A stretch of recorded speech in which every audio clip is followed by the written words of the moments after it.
Shalom saudara-saudari sekalian, tema renungan firman Tuhan hari ini adalah pribadi yang disertai Tuhan.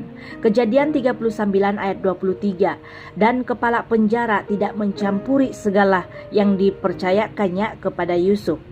Karena Tuhan menyertai dia dan apa yang dikerjakannya dibuat Tuhan berhasil.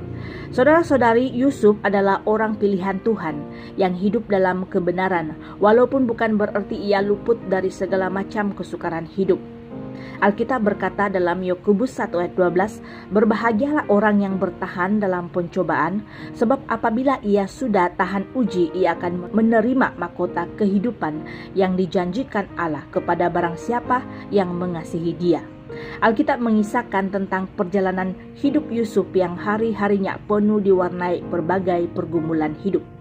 Saudaranya sendiri tanpa sepengetahuan ayah mereka telah menjual Yusuf sebagai budak kepada orang Mesir. Di rumah orang Mesir, ia difitnah oleh istri Potifar pula, yang akhirnya memaksa Yusuf menekam di penjara.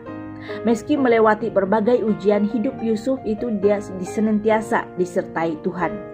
Kejadian 39 ayat 2e, sehingga ia menjadi seorang yang selalu berhasil dalam pekerjaannya. Puncaknya Yusuf diangkat menjadi orang kedua di Mesir.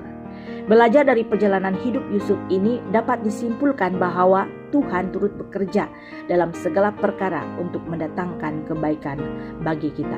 Asal kita hidup dalam kebenaran, tidak ada hal yang perlu ditakutkan dan dikhawatirkan, sebab Tuhan menetapkan langkah-langkah orang yang hidupnya berkenaan kepadanya. Apabila ia jatuh, tidaklah sampai tergeletak, sebab Tuhan menopang tangannya. Mazmur 37 ayat 23 hingga 24. Jangan pernah berkata bahwa keberhasilan dan kejayaan itu buah dari jeripaya atau kerana kekuatan kita sendiri.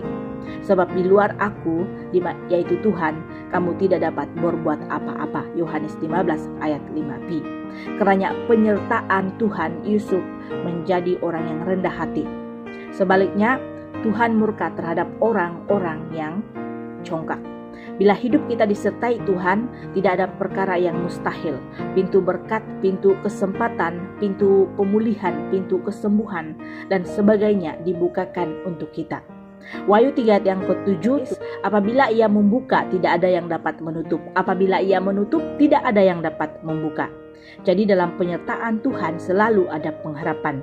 Ingin disertai Tuhan di segala jalan? Hiduplah seturut kehendak Tuhan seperti Yusuf.